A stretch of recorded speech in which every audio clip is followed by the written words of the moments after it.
So is Healdsburg headed to be the new Aspen?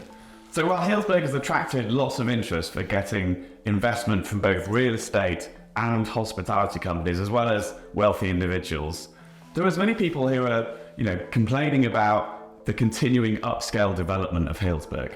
So I guess the big question is it possible for a town to maintain its sense of community as well as attract money from the super wealthy?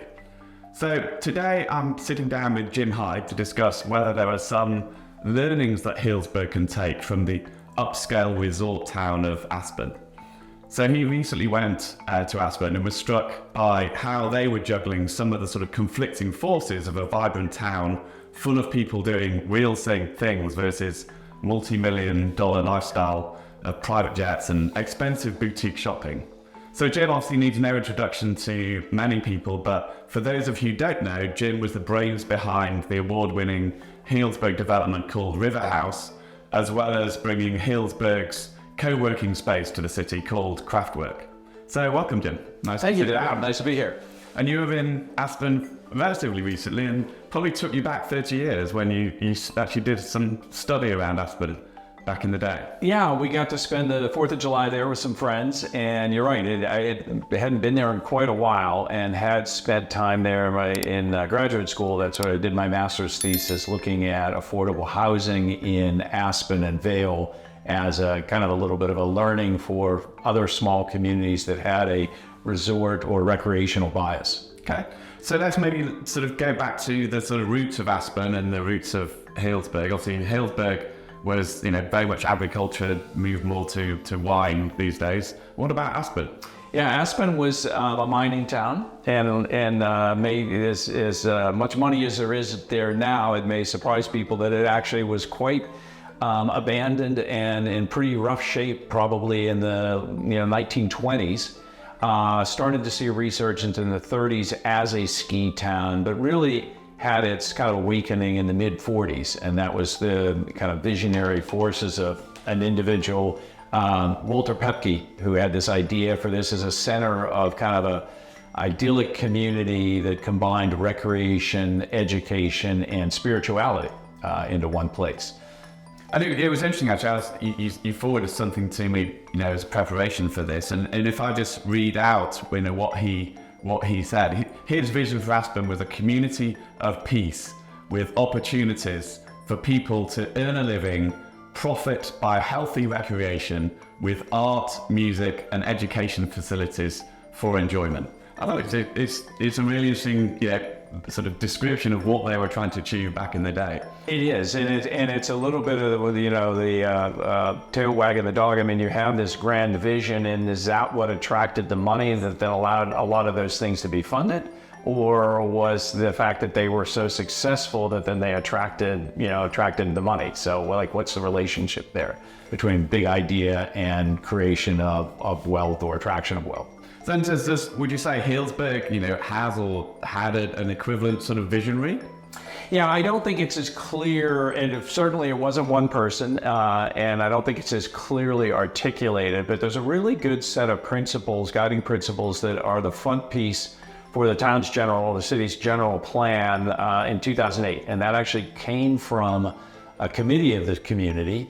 It's actually one of the best well-written set of principles and visions that I've seen in a public policy document. I don't think a lot of people know about it, so it's not as well embedded as I think Aspen's ethos is.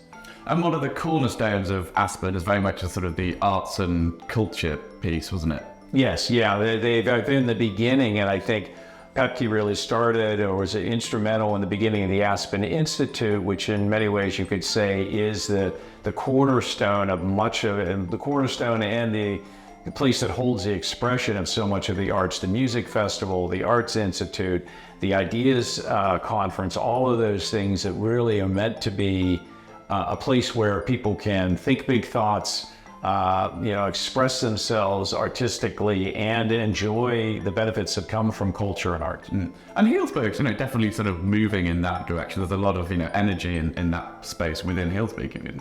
Yeah, there's a lot in between the Jazz Fest and what 222 is doing, and then there's a lot of people working very hard through the Arts and Culture Master Plan that the Community Services was kind of leading, things that came out, and it was a big part of the recommendations that came out of the SDAB report 2040 in 2017. So there's a lot of people that are working on it. It's just not as, it's not as well embedded, partially because in some ways Healdsburg is 40 years behind Aspen in terms of its evolution. Interesting. I think the 3-day food and wine event that Healdsburg had earlier this year, I think they have an identical event actually in Aspen, which is... Well, yeah, it's the same people. Yeah. So that's why there's a relationship between the people that put on the one here, which was our second year here, and I'm not sure what year they've been doing it in Aspen, but yeah. Okay, so that's a little bit about sort of, the culture and the arts development. So, let's maybe talk a little bit about, real estate. Obviously, Healdsburg has definitely made a name recently with a lot of, high-end developments coming to town, whether it's, Mill District, whether it's Montage, as well as some of, wealthy individuals, building $6, $7, $8 million homes in town. When you recently went to Aspen, what were some of the things you noticed when it came to sort of, the high-end real estate, I guess?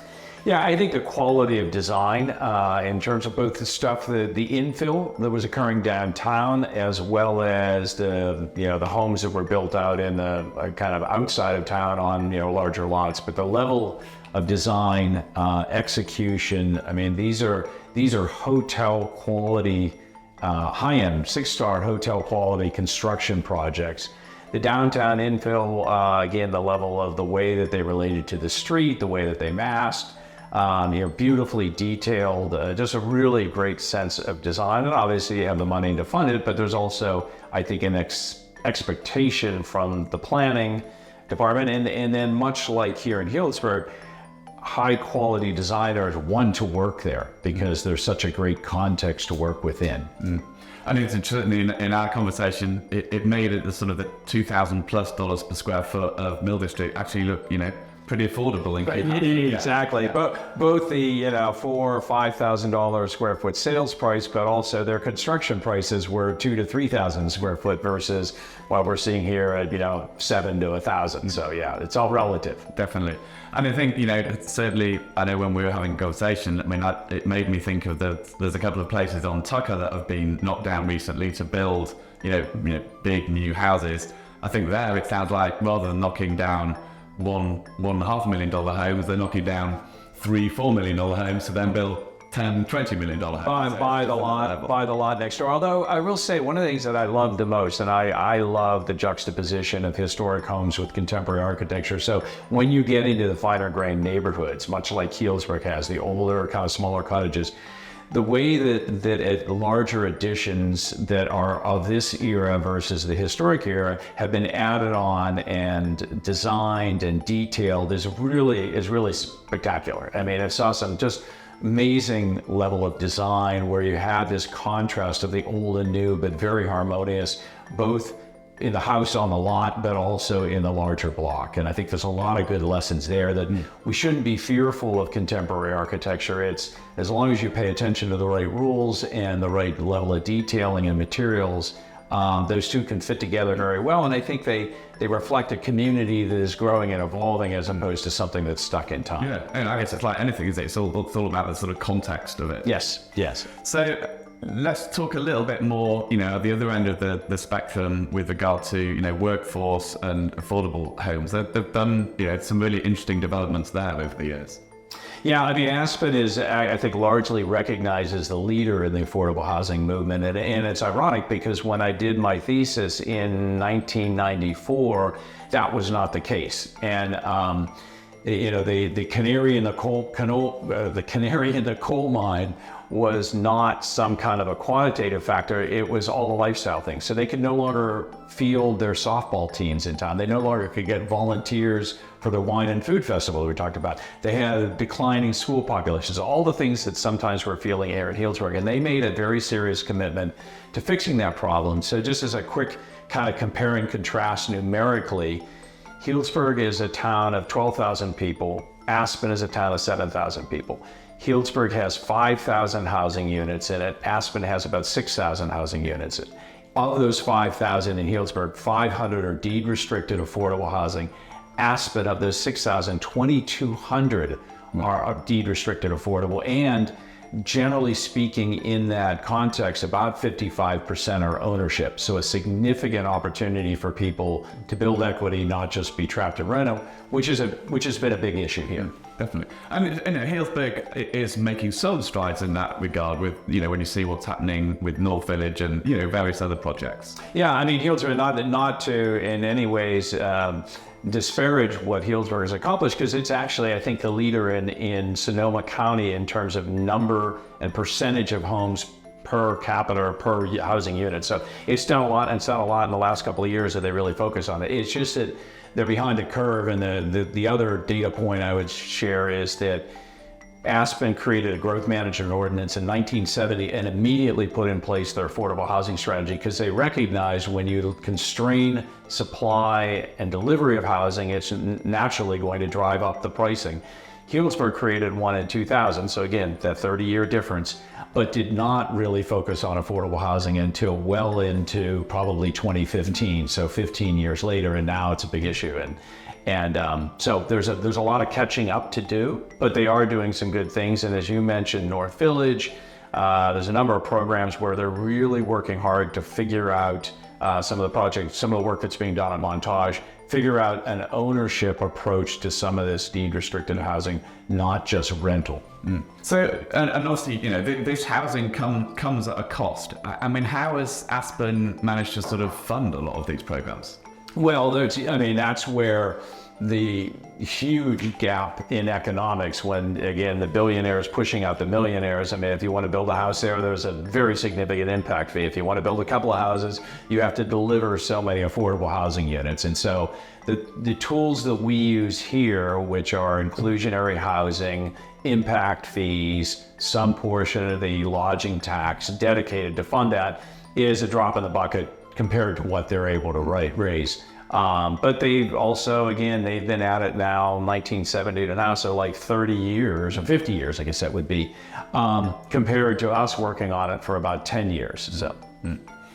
And so, I mean, within Aspen, do you see sort of, regular people sort of being forced out of the town, sort of further away from it because of the cost of housing, or as the sort of the fabric of the town, like just regular people are still, they can still afford to live there?